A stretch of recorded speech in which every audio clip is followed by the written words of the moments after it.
Hey guys, so today we're going to be going over a map guide for Heroes of the Storm. Now, Heroes of the Storm is a fantastic game because it's dynamic and it does have a lot of battlegrounds that are different and unique to themselves. Now, back in the day, believe it or not, there was actually another battleground that's not on this list, or actually it is on this list, but it's just not in the actual game. It's in the custom game. So if you ever want to play on a map that is not actually quote unquote in the game, in the rotation, in ranked, in quick match, it's actually called Haunted Mines. So you can start a custom game and you can use the command /lobby link in general chat to link other people to come into your custom game so you could play a custom game of Haunted Mines. So that's the first thing we're going to start out today's video with, is showing you that this is a pretty cool map. Now, not all these maps are available in ranked, but I still am going to go over all of them because they are available in quick match and unranked draft. Not a lot of people play unranked draft, but still, nonetheless, we're going to be going over strategies and just general things that I've learned over my 8 years of playing. Now, I am a master player. I'm approximately level 5,000, and I've been playing for 8 years, and I love this game. I don't really play a lot of other games. I really do love HOTS. I like to give this little intro just to give you a little background so you know that I'm not just some, dingus just talking out my butt. Anyways, let's get right into it. Let's go with the first map on the list, which is Alterac Pass, which is capturing prison camps and unleashing, what did that say? Capturing prison camps and unleashing cavalry to destroy the enemy general.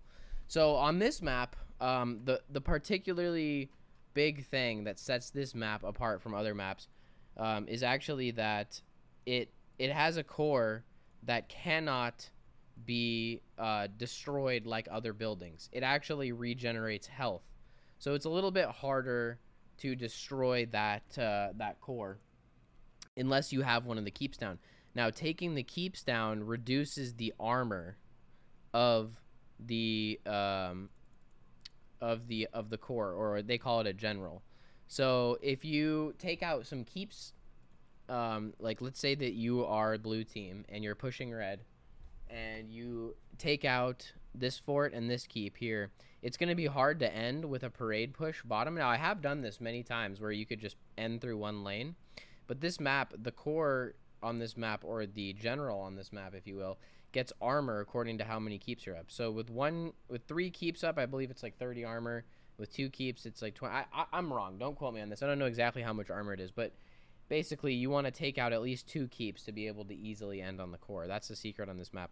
So another thing is, I'm going to also, every single map here, I'm going to go ahead and I'm going to rate whether the objective is really important or not.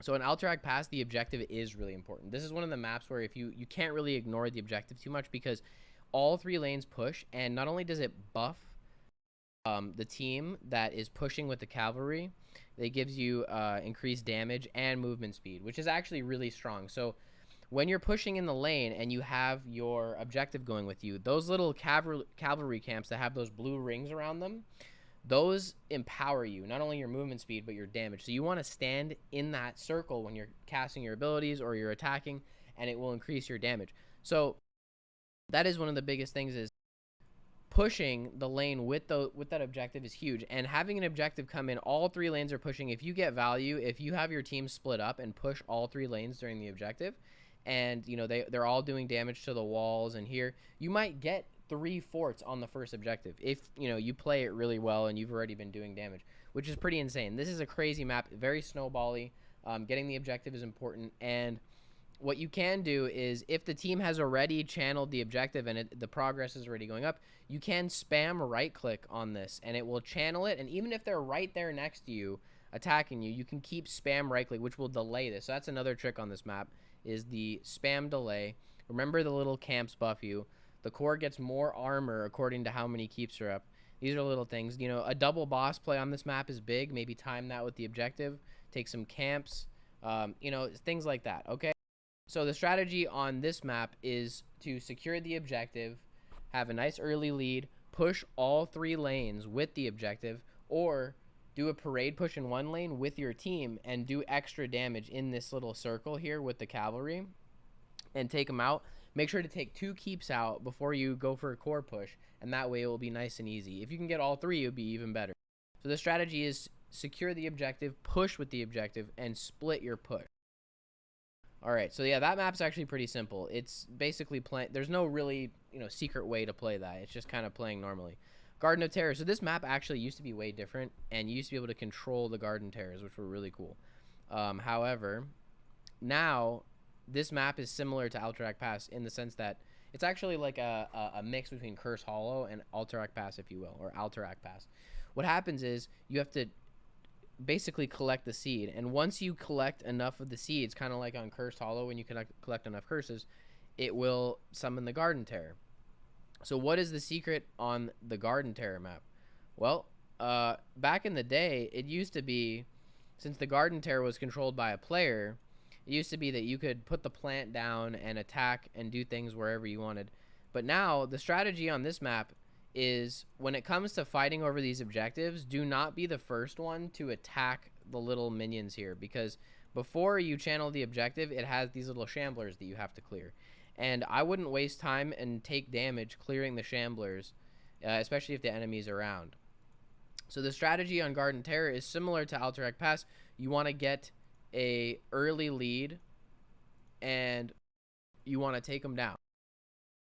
You want to win on Garden of Terror. You want to take them down. You want to push in all lanes. You want to channel that objective, get all three, and split your push during the objective. So a lot of these maps, the strategy is going to be the same because they're big 3-lane maps with channeled objectives. Hanamura Temple. Okay, so here is a map finally where the objective is a little bit different. So on this map, you're actually going to be pushing the payload. And the... actually, you know what? I forgot to rate the Garden of Terror if the objective is important. The objective is very important on this map, just like it is on Alterac Pass. You cannot ignore it. I mean, you could ignore... on Garden of Terror, if it's the first seed or the second seed, you can ignore that safely if it's on their side. I would highly recommend ignoring channeling the objective if it's on their side and just giving it with your team, unless it's their quote-unquote curse point. Unless they have 2 shamblers collected before out of 3, and the third one is going to be their Garden Terror push. So that's the only time that you really need to worry about stopping. But at that point, it is very strong. So now, Hanamura Temple. The objective doesn't matter as much on this map. The objective is not as strong. Now, it is great to get it, but the real objective on this map is actually these Genji camps here. If you go in and do these little, what they're called is sentinels, actually, but everyone calls them different things. Boss camp, Genji camp. This is the real MVP of this map. This is the objective. You time this properly during your payload. You take this frequently, push with it. It does a lot of damage. It pushes very hard, and he's kind of like your carry, if you will. So you want to secure your objective. You want to maybe go and invade their... you want to secure your sentinel, go and invade their sentinel, and that is the secret to Hanamura Temple, is to be securing those Genji camps, securing turrets and little items for the payload. It actually, I think back in the day when this map was different, you used to be able to put your turret on the payload. It was really cool. But yeah, they took that out, which sucks. So yeah, Genji camps on this map, extremely important strategy. A lot of these maps don't really have massive strategy that you can do, but these other maps, I will go over actual, full-on strat. All right, Volskaya Foundry. So Volskaya is a very interesting map because you have to secure the point and you have to get in the protector. So basically, it comes down to the comp. Who has a better comp to stand and hold a point? Another thing on this map is, just like Hanamura Temple, items are very important. This healing item here, if you secure this before the objective, or if you secure some of the turrets before the objective, they could help you so much on the point. If you get the healing thing and 2 turrets, let's say, you throw down 2 turrets and a healing ward for your team, that's huge. So the secret to this map is this healing camp here, and fighting for this so that when you're fighting for the objective, you have an additional boost of healing. Maybe some turrets that are staggered. Don't throw the turrets all down at once. Stagger them. Have one out. Wait for its duration to last. Then throw the other one out. Throw your healing thing out. And secure the protector. And another secret to this map, a lot of people don't know how to properly use the protector. So here we go. Here's where the real map strategy comes in. So when you are pushing with the protector, what you want to use your W for is not to push away enemies, but to disable towers. So not a lot of people know this, but if you are the pilot of the protector, you want to use your W to disable towers. So you can cast your W at the tower, and the towers will not shoot for a long while after that. So that's how you properly use a protector. You disable the towers with your W, you use E to shield your allies, you Q to dash in, and hopefully the gunner uses the line, which is his E, and then keeps pressing W over and over and left clicking on the fort to push it. So the secret to this map is items and the objective power on Volskaya. The objective is semi-powerful. If you get the protector and push with it late game, it can be strong. But at the same time, if they have enemies like Tychus, it can be destroyed very easily.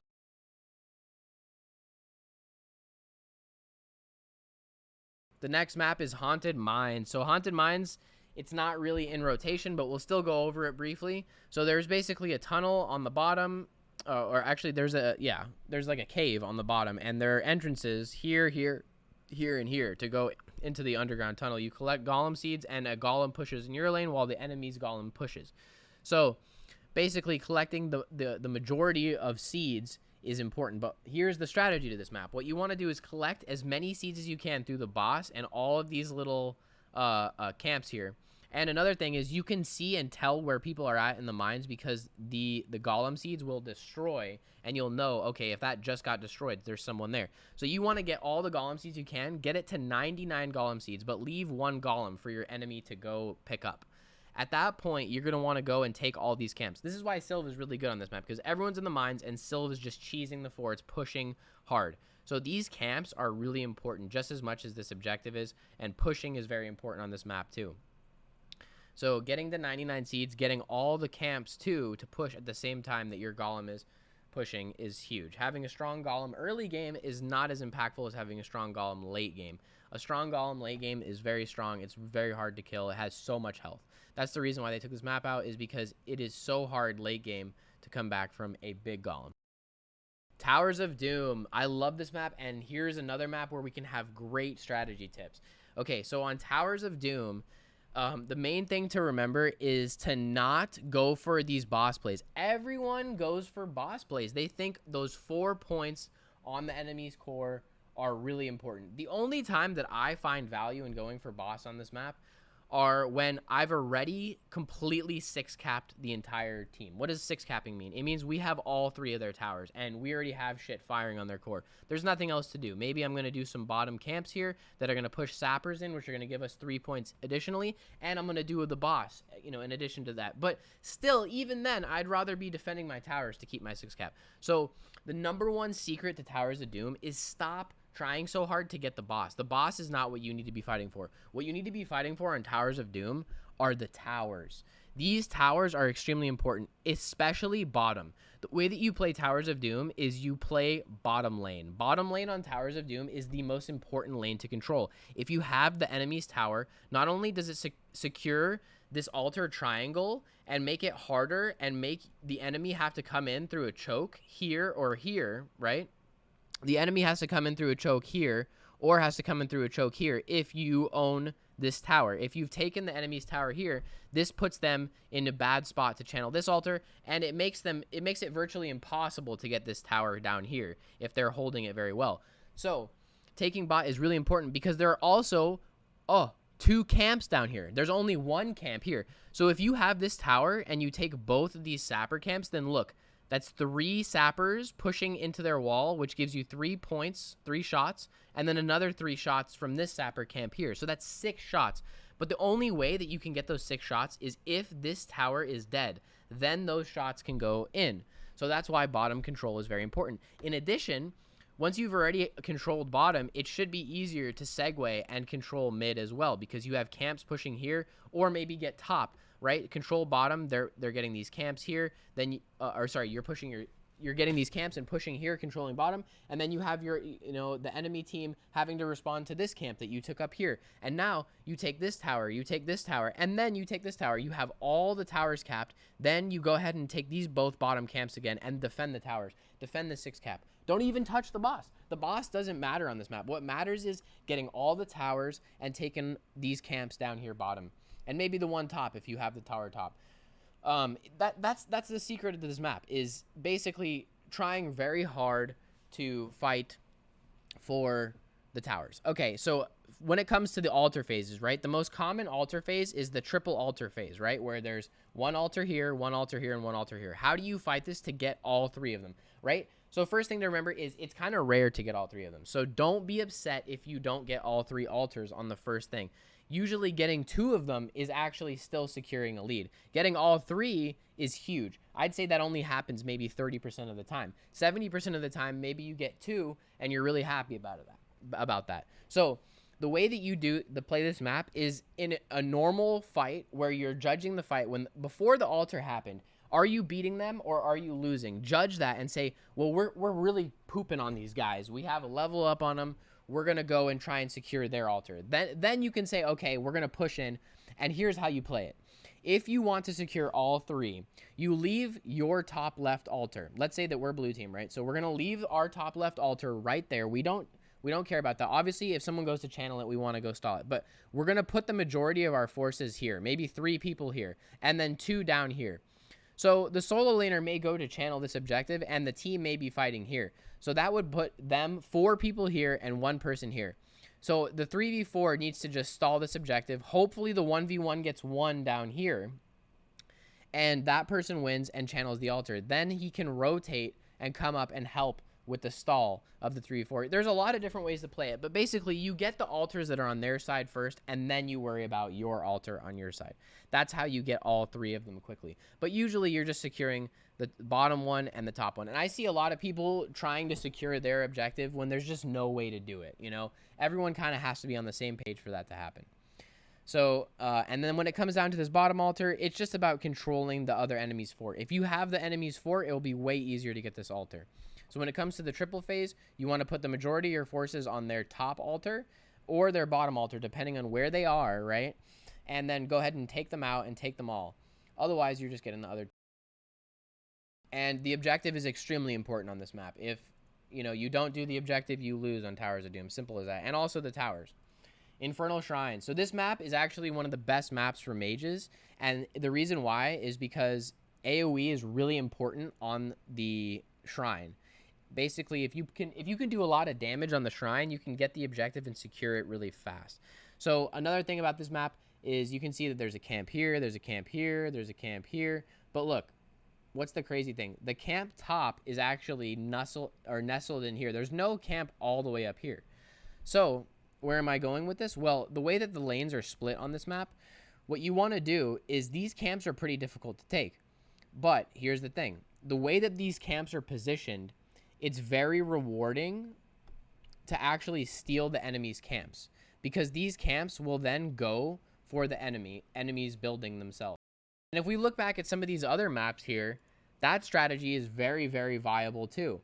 On some of these maps, if you take their camps, it will go ahead and push their fort behind the wall. It will skip the wall and it can cheese the fort. There's one map where there are siege camps where if you take the siege camps, it just cheeses their whole thing, and it's just disgusting. I think it might be, let me look at Garden of Terror. Is that one of them where you can? Yeah, so on Garden of Terror, I forgot to mention this on Garden of Terror, but on Garden of Terror, one of the biggest strategies on this map is to go in and to steal their siege camps, because then their siege camps are going to go ahead and push over here onto these forts and take them out without having to go through the wall, which is huge. That's insane. All right, so back to, where are we? Back to Infernal Shrines. So Infernal Shrines, having a good mage is huge to secure the objective, and pushing with your objective. A lot of people ignore the objective. John Cena gets value when you push with him. So you want to push with those Punishers, get value. They're very good at fighting, disabling forts. You know, there's 3 different types of them. The Frozen Punisher is the one that does the most CC. So you just want to fight with your Punishers and take camps and cheese.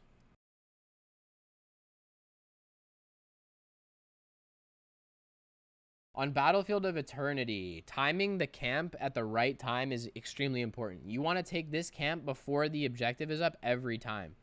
And if you can take this camp too. Then you want to get there and you want to race. If you have to back for mana at whatever time, you want to do that at halftime. When the Immortals are done fighting half and half their health is taken, there's a phase, and it's about 7 to 8 seconds long, where the Immortals switch over. At that point, as soon as you've done enough damage, maybe even before to the Immortal to get it to half, you're going to want to Hearth and come back with full health and mana. Again, you're going to want to have this camp done before the objective. The objective timing, all objectives start the 30-second timer at 2 minutes and 30 seconds, meaning you want to have this camp done well before. And now a lot of people are going to give timings. You want to start the camp at this time. Think about it. There are 90 heroes in this game. I can't give you an exact timing. Every person does a camp at a different speed, at a different pace, at different levels, blah, blah, blah.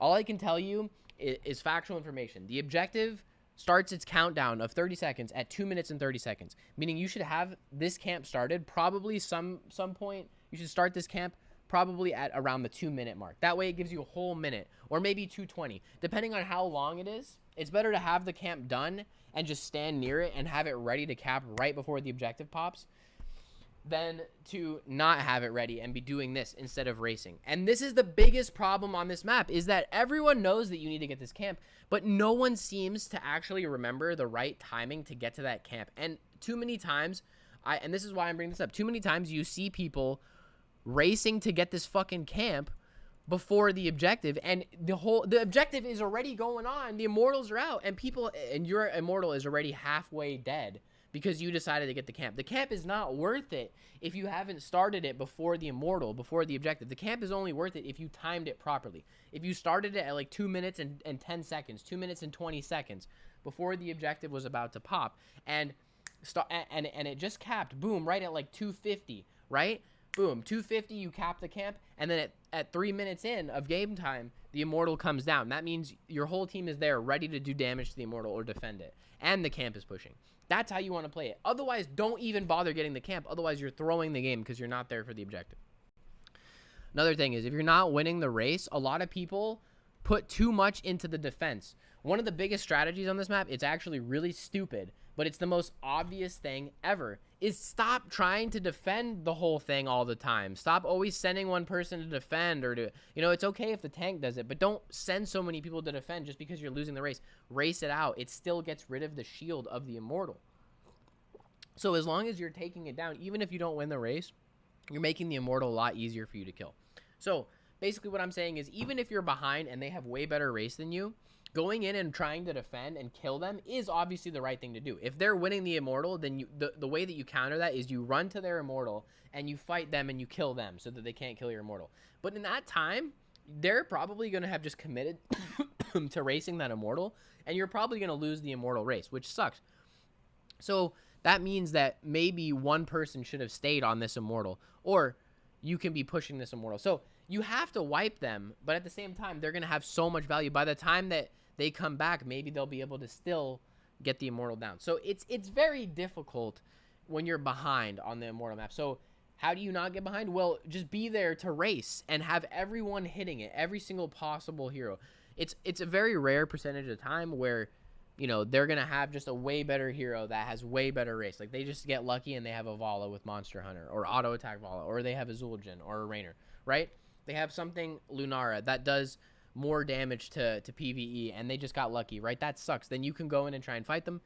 Otherwise, at least leave one person racing at all times. That's the rule. I mean, you can still take that person off to go fight them if it's going to result in a wipe, but it's a good rule to have, to try and always have someone fighting and fighting on the objective and racing it for you. All right, Tomb of the Spider Queen. So Tomb of the Spider Queen is a huge map all about wave clear, and it's a huge PvE map that basically it's actually not. It's actually relatively small for a 3-lane map, but the map depends a lot on just pushing and just soaking and getting those coins. And solo laners are fantastic on this map. It's a great map for Zul, great map for Nazeebo, Asmon, and any of the solo laners that can just clear lanes really well. Great map. Rag, another example. So what is the secret to this map? Well, there is no secret to this map. There are no pro strats. One thing you can do is you can, like I said before, you can take the enemy's camp, which will then push onto their fort without having to go through the wall, which is big. I'm pretty sure it goes this way. I don't know. It could also go this way, but still, taking their camps is big, and it's an important thing. It helps you get ahead. Another thing is, you don't want to start the boss, especially on a small excuse me, a small 3-lane map unless 2 people on the enemy team are dead for 30 seconds or more. Another thing is you don't want to turn in too early and too often. If you're just turning in every time you collect 3 to 4 gems, that's not very efficient. A good rule of thumb is maybe 10 gems. Every 10 gems you turn in. 10, 10, 10, 10, 10. Because realistically, the first turn in costs 50 gems. Even if you turned in every time, it would only take you 5 turn-ins to get it. Whereas if you turned in every 5 gems, that would take you 20 turn-ins, which is just ridiculous. Or 10. It's way too many turn-ins. Basically, you want to stock gems for as long as it's safe. If you're a safer tank and you can stock up to like 15 or 20 gems before having to turn in, then that's huge. But also, don't just be running and forgetting to turn in and losing your gems and then not turning in, fighting them and losing all your gems. That's so not worth it. So holding your gems and staying alive in this map and soaking are the most important things. And timing the boss with the objective. Don't turn in until the boss is capped, because you cannot cap the boss once you have turned in. During the turn-in phase, the boss goes away. So the secret is do the boss and then turn in, or at least start the boss and then turn in, and then that way you can have both the boss and the objective pushing. So that's the secret to this map, is controlling top, pushing this fort, securing the boss and the objective at the same time, and just parade pushing to their core here.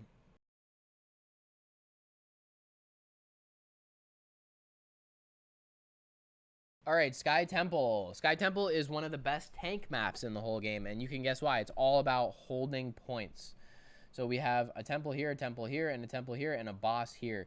And again, just like Garden of Terror, we have a perfect siege camp arrangement for camp cheesing. So cheesing and stealing camps on Sky Temple is huge. If you take their siege camp, it will push here behind their fort and start cheesing their fort and taking it out. And that's huge because that forces a response. Otherwise, they're going to lose a whole fort just to one camp. So, yeah, on Garden of Terror and on Sky Temple and any map that basically has siege giants arranged in a way where if you take them, they'll go straight for the fort. It's extremely huge to cheese the camps. And bot control on this map is very important. Why? Well, we have a boss here, and we also have 2 siege camps. So you can get where I'm going with this, but you want a push with 2 siege camps and a boss pushing bot and securing bot temple, and that's huge. That's going to be so much. Also, another thing is if you get walls early before the objective phase, it secures the entire fort with the objective. So if you can take out some of the walls or even just do a little bit of damage to these walls, then when you take the temple, it completely destroys everything. So, and it also pushes farther and starts hitting their keeps at an earlier pace. So early wall damage on Sky Temple is huge because then your objectives push farther into their base. Instead of shooting at the forts, they'll start shooting at the keeps earlier because you've already done damage here.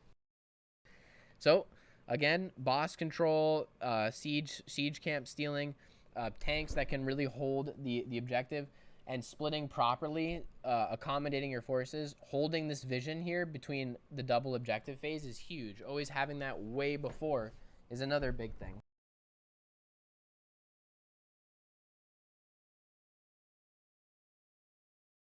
Blackhearts Bay. So a lot of people have a love-hate relationship with Blackhearts Bay. Well, Blackhearts Bay is a map where it's a very interesting map because I think Blackhearts balances PvE and PvP very well. The whole map is very PvE oriented, where you can basically win this whole map without even fighting the enemy team. You could win this just by at 1 minute and 30 seconds into the game, these chests both spawn and they both spit out 5 coins each, right? So if you have your team and they're all pros and they all know the exact treasure chest timing, right? Then they can all come here at 4, maybe 3 people here, 2 people here at 1 minute and 30, secure those 10 coins, turn it right in, and boom, that's a first turn in. Oh, by the way, the objective is extremely important on this map because it will instantly take a fort for every turn in, fort or a keep. So yeah, you can just basically, the way that you win this map is you have to just take camps. You have to have a good bruiser. You have to just take bruiser camps, siege camps, everything, doubloon camps, the chest, the treasure chest. There are so many different ways to get gold. They give you so many ways to PvE and get gold, and you have to. And another way to do it is let the enemy collect the gold, and then you steal it from them if you have a better team fight comp. Of course, that's a way, but yeah, it's very important to PvE on this map. Do a lot of camps, do a lot of things so you can get your coins, get the chests, know the chest timings. At 1:30, the chests spawn, and then I believe it's 2 minutes after every single turn-in has completed. So I don't know exactly. There are other videos that go into more detail of exactly when the chests spawn, but securing the chest is extremely important. You know, each of them spawns 5 coins just for free, so that's 10 coins instantly. Huge. So getting these chests is big. You know, top control, nice, because you can get a boss push. But the boss isn't that strong on this map. What's really strong on this map is Blackheart. Blackheart will win you the game. You just got to keep turning in over and over. And contrary to Tomb of the Spider Queen, where you kind of want to wait until you have 10, 15, 20 gems to turn in, depending on how tanky you are, on this map, you want to turn in early and often. Even as low as 3, 4 coins is fine to turn in. I wouldn't turn in 1 or 2 because that just doesn't make sense, but I really wouldn't even turn in 3. But anything over 4 coins, you know, like 3, 4, 5 coins, that's really worth to turn in. Especially even if, you know, it only takes 2 more to turn in and you're the last, obviously go turn it in, right?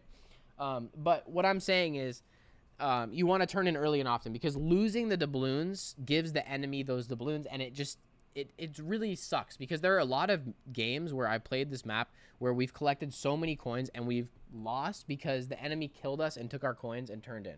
So basically, you're fighting over Blackheart's doubloons. This map is about a commodity, and you have to get the commodity through PvE and steal it from your enemy through PvP. So it's just important to get doubloons and do the objective. It's the most important objective map in the whole game. If you don't do the objective, you lose. Dragon Shire is my favorite map in the game, personally, because it's what I like to call the stars align map. You have a good comp, you have good synergy, you have good teamwork, you have good comms. The stars align. You have people, your solo laners holding that, the other team's going here, someone's channeling, blah, blah, blah. It takes good teamwork to get the objective, and the objective is pretty strong at taking forts if you know how to use it right. So let's jump right into, once we get the objective, how do we use it properly? Well, do not use the kick ability, especially if people are near the gate, because it will force you to go into a lunge animation where you cannot reach your target and the gate will block you. That is really bad. That's wasting time, and that's tanking 2 towers. If you lunge at the gate right here, you're going to tank both towers. So the way that you use the Dragon Knight is, as soon as you get it, assuming that you're here, you want to push through mid. A lot of people go to other lanes, blah, blah, blah, blah. The only reason why you'd go to another lane is if all 5 of the enemy team was here, instantly killing your Dragon Knight. What you would do then is you'd walk up here and you'd cheese the back of their fort a little bit and then try and get out. Unless they were all chasing you, then maybe, you know, try and get a little bit of wall damage if they're all chasing you. But ideally, they're not all 5 on you, and you take your Dragon Knight and you walk right here in this path that I'm taking here. And what I do is I walk right here to this corner. Now, why do I walk to this corner here? Well, that way I'm only tanking 1 tower. The Dragon Knight has to tank the tower. Even if all of your allies are standing near you and there's a bunch of minions, only then, when there are a bunch of minions, then the Dragon Knight won't tank the tower. But basically, you're always tanking the tower. It will always be attacked. So you want to minimize the tower damage that you're taking with your Dragon Knight. So you take your Dragon Knight, stand here, take this cannon tower out first, then move down here, take this cannon tower out, and you can use your Q to spit fire on the wall from a vertical position, so it hits the wall and the cannon tower at the same time, or both cannon towers if you're lucky. I think that might actually be impossible to do. I'm not sure. But anyways, you get this cannon tower, then this cannon tower, then you go for this fort. And if you're successful, and let's say by the time you got the Dragon Knight, this wall was already down, you got this fort, then you would want to go and get the other fort. But what you never want to do on this map is push over this bridge. We call this, my friends and I, Death Bridge. This is Death Bridge. This is the worst choke point in the entire game, because the enemy has a cannon tower wall right here, and it's very small choke, and there's nowhere to go laterally over the bridge other than here, and then they have another tower there. So even if you take this tower out, you never want to take the Dragon Knight over Death Bridge. You only want to push the other lanes where there's no Death Bridge. You can push here, and you can push here. And I would not go for the keeps first until the forts are down. So if there are any forts up, you go by forts first. So you take your Dragon Knight, you ideally push this cannon tower first, then this cannon tower, then here, or straight from here to here, depending on if that wall is down or not. Then you would go down here and you'd cheese this and try and make your way out through the wall here or here. That way you're getting double fort value on one objective. Huge. And doing some camps maybe. Again, look, we have siege camps on their side where it will go and attack their fort. So that's another big thing on Dragon Shire, taking the siege camps on their side. Cursed Hollow is where you have to gather tribute or face my curse, right? So the double boss plays on this map are huge. So if you can curse the enemy, that's huge. You can push everything. But imagine a double boss too, right? One boss here, one boss there, and then you curse him, right? That's huge. So the double boss plays, basically. If you can wipe them, that's the first thing you'd want to go for is their boss. And then while they're defending their boss, you go for the other boss. Now that makes so much time. So much time. And them having to defend all those bosses for you. Plus it gives you XP, gives you time to do camps, everything. Get the objective, whatever you can go for. So what you want to do on this map is try and get the objective early and try and not fight for the curses on their side. So you can cheese their camps again. If you can come in here, I know it's kind of a weird position, but you take their siege camp, it will start attacking here, start getting early keep pressure.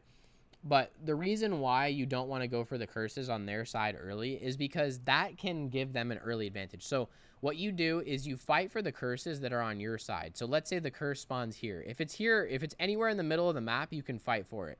If it's anywhere on your side of the map, you can fight for it.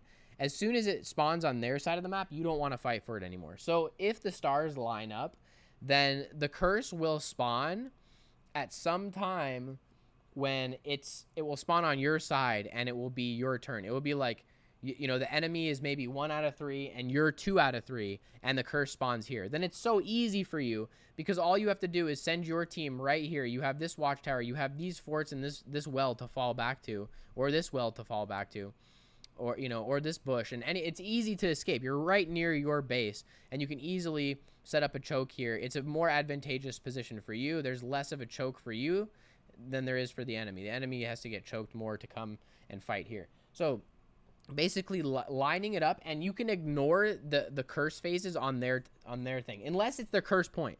You know, if it's like 1 or 2 curse points but it's not the third one, that's fine. You can ignore it if it's on their side. So don't be so adamant about going for objectives that are just gonna, you know, let's say you're down a level, let's say you're down an ultimate, you know, they're level 10, they have ults and you don't have ults, then why would you go and try and fight for the objective on their side when it's not even the curse point, when it's only going to give them 1 out of 3 for their curse? It's not even worth going in there and dying. So that's the moral of the story on this map is don't go and die for their stuff. Cheese their camps, and double boss play, and take your camps, time them properly, and that's it. Braxis Holdout. The objective is extremely important on this map. Cursed Hollow, the objective, it's important too, but not as important as Braxis. Braxis is crazy. Once you get the objective, it pushes really hard. The boss on this map doesn't do much. It's actually pretty easy to kill, and it's not that great. But 100%, the objective is very important. If you get the whole objective and the boss at the same time pushing with that, that's a GG on this map. It's very hard to defend the Zerg and the boss pushing all at the same time. And the craziest thing is that the solo laner is actually what really this game comes down to. If the solo laner is winning the 1v1, then the 4-stack won't have to send people up to fight for the solo laner. So if you have a strong and good solo lane, so basically this map is all about winning the solo lane and sending the rotation at the right time so that it doesn't fuck over your 4-man. So let's say that the solo laner is not winning on your team and your 4-man's here. Then you want to send one person up, maybe a healer, maybe a Brightwing Z or something. Hopefully you can win that because now it's 2v1, and then send that person back down with minimal impact here. So hopefully they could still win the 4v4. So it comes down to rotating properly. Heroes with high mobility are huge on this map. You can just easily get from these points to secure them. It's big. So tanks are good on this map, and solo laners are very important. Also, having wave clear is big. You know, like Ragnaros, Molten Core, Lava Wave. The objective is huge to defend it. So the strategy on this map is to try and acquire the boss at the same time as the objective, and maybe a bruiser camp with it is huge, and it'll be pushing together. and it's very strong. The objective, trying to get that objective, is very, very important. Or not holding it out for a later game. A lot of people try and stall the objective phase out. It's better to take the zerg early when it's not as strong. If the enemy is just going to get it, try and get as much zerg as you can, but just let them get it. Don't try and stall it and die, because what's going to happen is not only are you going to die, and then that's going to contribute to your level deficit, but in addition, as the game goes on, the zerg gets stronger. So you might want to just take your loss early with that zerg, and then you have a better chance of coming back. The last map is Warhead Junction, possibly one of the most hated maps in the game. It's huge. With the addition of the sewage tunnels, it's pretty crazy, but you actually cannot. This is actually, I think this is the old picture of the map. Yeah. So this isn't even the up-to-date version of Alterac Pass, or sorry, of Warhead Junction. But there are actually there's a tunnel here and here on Alterac Pass now. So you can basically take the sewage tunnel from here. This boss doesn't exist anymore, so you can take the tunnel from here to here. So basically this map is all about the tunnel. And I forgot to hold on, we have to go back. On Towers of Doom, there is also a tunnel entrance here. Not a lot of people know about it, but about like 12 to 15 minutes into the game, this tunnel entrance opens, and you can go through this tunnel, and it will take you from here to here. It saves you a lot of walking, which is really nice. So remember, there's that tunnel. So same thing on that map, there's a tunnel, but instead the tunnel takes you from here to here. So remember these tunnels, especially if you're going to rotate to get kills, you have a 4-man. Using the tunnel on this map is the secret, is because, or it's basically because you can rotate to get ganks, you can rotate to soak better, you can rotate everywhere. And the next idea on this map is there is a triple nuke phase where 3 nukes spawn, and I believe it happens like here, here, and here or something. I don't know exactly, but during the triple nuke phase, like here, here, and here, you want to go to what's called the nuke triangle. So there's usually like 2 nukes here and then 3 nukes here. It doesn't matter if you lose these 2 nukes top, because even though it is the boss lane and they will be nuking the boss lane, which is better, you could easily secure all 3 nukes in the triangle, tunnel up, and then nuke the boss lane. So that's what you want to do with your team, is secure these 3 nukes in the triangle, because it's easier if your allies are here getting these nukes for them to assist you in defending this nuke than it is to only get and fight for 2 nukes. So fight for the nuke triangle, tunnel top, use the tunnel for ganks properly, nuke boss lane top, and take their camps, because that's big. They'll go in and they'll push. And when you go to nuke, make sure to nuke right here. This is the point where you want to nuke. You want to nuke in the triangle between the fort, right in the center of the triangle between the 2 cannon towers and their fort. That way, if I'm standing right here, I want my nuke circle to encompass everything. It hits everything. It hits these 2 cannon towers, both walls, this wall, and this fort. But I have to pinpoint my nuke right here. So make sure to nuke properly so that it hits the whole set of buildings and, all the towers and everything. Anyways, guys, that was my 8 years of knowledge dumped into a 43-minute video about Heroes of the Storm. I know this was a really long one, but I am going to try and start uploading more content to YouTube, and I'm going to try and up the quality. I'm going to try and do everything in 4K from now on. So, leave a like, leave a comment, subscribe. It really helps me out. If you have any comments or questions, I'm always here to answer them. Thanks for, sticking through the whole 43-minute video. I know it was a long one. I really do hope this does help you, help someone. I don't know, even if you're a veteran, even if you're a beginner, hopefully this gives you some strategy, some things to think about. I know a lot of the stuff was generic. Maybe you already knew a lot of it, but hopefully some of the things that I taught you, you didn't know. Anyways, thanks for watching, and have a great day.